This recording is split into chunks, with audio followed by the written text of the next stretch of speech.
Nice again, it might be already asked, but what is a good way to measure success in spins? One that doesn't involve tracker if possible. So in terms of, you mean like a poker tracker in terms of the chip EV? It's something weirdly enough that when you're like first starting to learn spins, as soon as you get a tracker, you're like a bit obsessed with the EV. It's like, let me see if did I do well? Did I do well? Did I do well? What was my EV? What was my chip EV? Did I have a good session? You know, and you get a bit obsessed with that kind of stuff. Actually, in a lot of times, the trackers, the chip EV is kind of a little bit meaningless in terms of whether that's actually you had a successful session or not. And the more long term you're in poker, the more actually you want to look for other variables as the kind of metrics to define success. So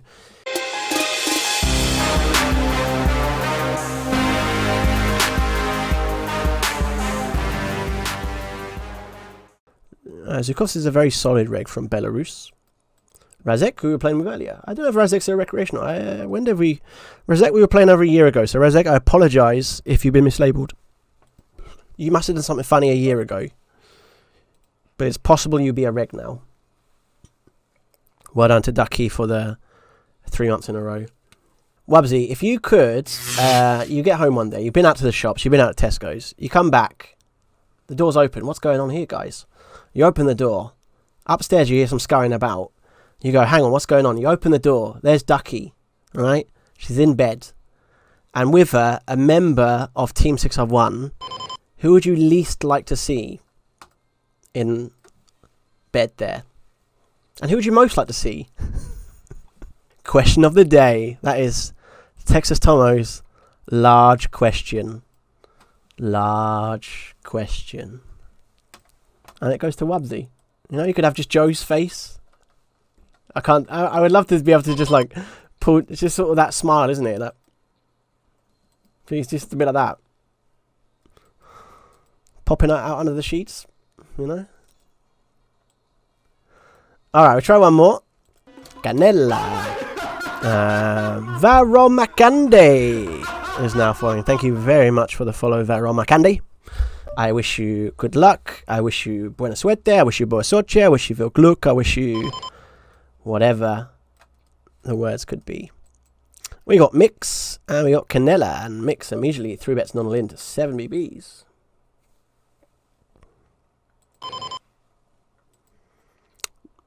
Don't know anything about Mix.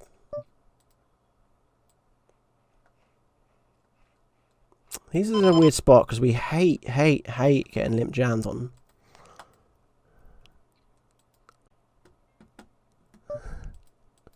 Alright. Well, cool. Was that the answer, Wabs? You'd most like to see Jonas. I guess we'll call again. Interesting if he goes for a third. To be honest, we'll just call like 1 in 11 times. I think we win this probably on its own, but it'll probably. Yeah, they'd be just warming up, boss.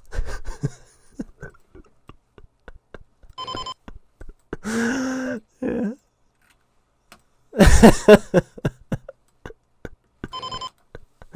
Nick would be funny. Yeah. It's all yours now, Upsy. For the rest of time, you just hear that, you know?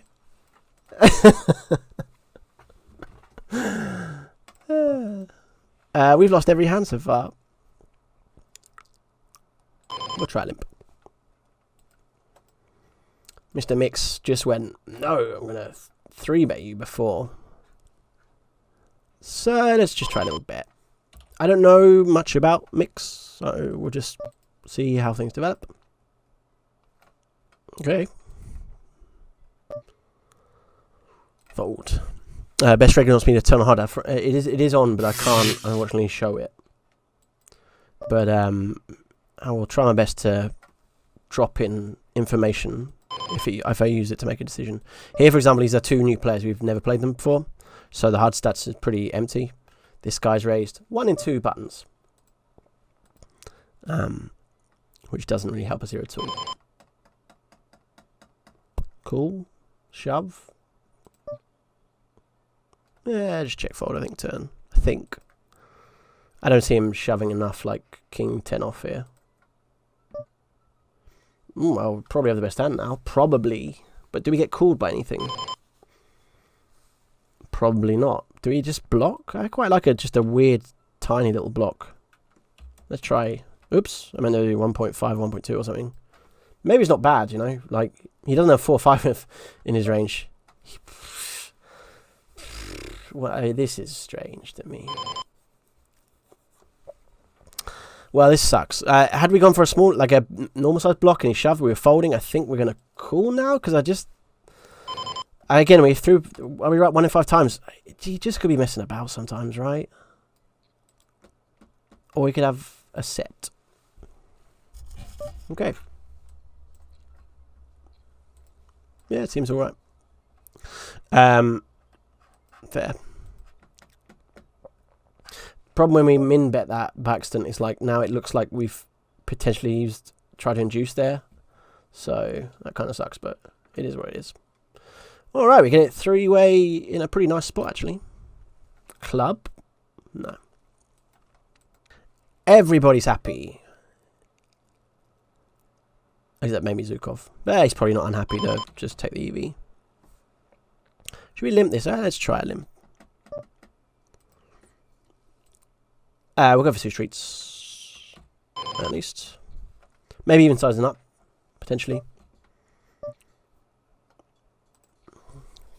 Okay. Main 3 bet. I guess we'll call and flop a flush. Instead, we get one of the most awkward flops ever if he had jam there. He doesn't jam, so I think we'll just min bet. Or bet 2. I mean, I think we have the best hand, right? There's no way he check calls of aces, is there? Or ace queen. I mean, that just doesn't happen. So we'll bet again. 7s. That'd be absolutely bizarre. We'll bet 5.5. We will have to call if he shoves. But okay.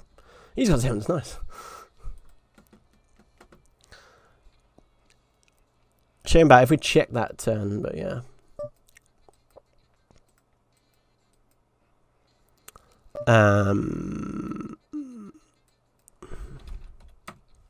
Xmas locks. I go back to play spins and heads up hyper. Today I play my first 100s heads up games and I win 58 and play 44. Hang on, I win 58, play 44, 122. Is confused a bit about your question. So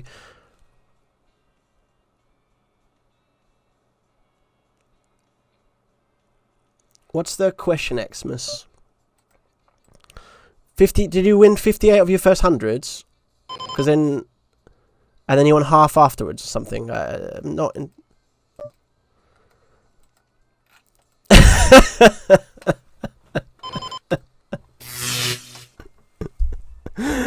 Yeah, just one tabling, isn't it? So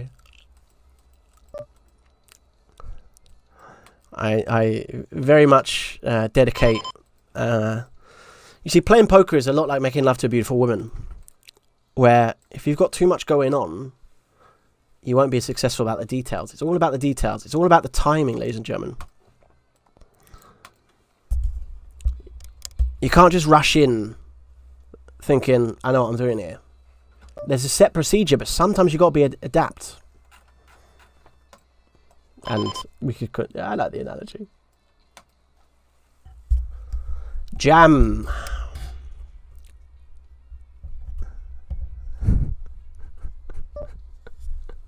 The old Flopzilla. The old Floppyzilla. Only going to be a good thing, isn't it? Check in. Go for our patented delay. Call in. So far this guy's just min-raised every hand. So he might be just one of the people who min-raise everything. Which isn't that bad a strategy when you're deeper stacked. It gets problematic as you get shallower. But at the deep stacks, there is merit to that for sure. Was something I used to do myself 11 years ago. Wait, 2021. 12 years ago. In 2009, early 2009, I think maybe, or early 2010, I used to play heads up and I used to just min-raise every hand. And I had a pretty good win rate. And it was kind of cool. Please don't jam. Happy to call here. 10 or a diamond or an ace. That's not any of the above. Oh, Mr. Hijacker, we're gonna fold, sir. I understand, Xmas. That is nice. Yeah, 58% win rate. Very good. I mean, anything better than half is good to start with, but yeah, very nice. 20 winning half of your spins, also a good start for sure. So that's a good start. What I would advise, especially in spins, and heads up as well actually, is to try and look at a thing called chip EV. So I don't know if you know exactly what I mean by chip EV, but it's more of your expected win rate. So in spins, everybody starts with 500 chips, right? And so if on average you were to lose 500 chips every game, your expected win rate would be minus 100%, right? If you had an expected chip win rate of 0, like you didn't win or lose chips, your expected win rate would be 33%. And if you won 200... Wait, there's 1,000 chips. If you won 500 chips a game, your expected win rate would be 50%. Is that right? I think that's right. Maths might be a little... Yeah, I think that's right. Something like that. You figure it out. Swung Sim, it'd be very, very helpful. But then look at your... we're going to just min probe here.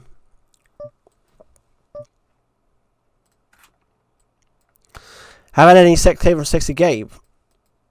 Wouldn't you like to know? We might just jam this because I think he's at best got a 6. He's also got a bunch of bluffs. He could have a worse flush draw. It's possible out there. It's not fantastic, but like I just don't want to make sure we protect their equity. And if he's not got a pair, I think he probably folds. So I'm cool with that. And he might be just doing some random stuff enough for the time. Which he is. Mr. Hijacker. Hijacking all our chips, more like. 3x's, we're going to shove. He's going to have ace, 6 off. Jack, queen. Looking for low cards. That'll do nicely. We'll limp the old 10 for off. Okay, no tracker. Fair enough. Yeah, tracker will be good in the long term to get one. Initially, it's not the end of the world not to have one. At some point, if things go well, I would suggest try and save up for PT4. And you can just do wonders with that. I think there's other HUDs as well. There may be some cheaper HUD on the market where you can just...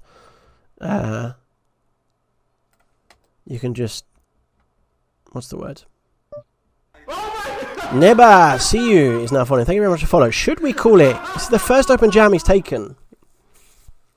I'm going to edge past fold this, and it's a little bit nitty. And now I'm going to shove a worse hand, which seems kind of strange, but I'll explain that at some point if anyone's interested. Because maybe we'll call it King 3. Varum Akande, hello. Hello, sir. Or madam. Or whatever.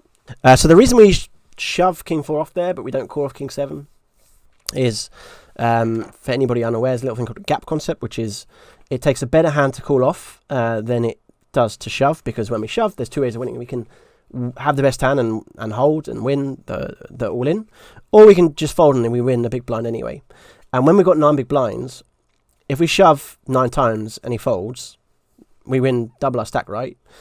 But when we call, we have to win the all-in. That's the only way we can make profit with that chip. So you have to have a better hand to call than you do to shove, which is the reason why I folded the King 7 there, but shoved the King 4. Now, in the end, he called reverse hand anyway, which is fine, but yeah. And Varum Candy says, which stake jump do you think is the hardest from the 7s to the 60s? Out of those stakes, I would say...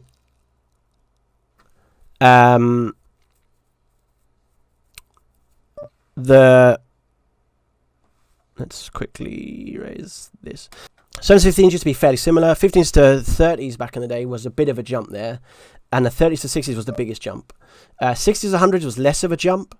And then 100s to 250s is again another leap. 250s to 500s, less of a leap there. Still is obviously improvement.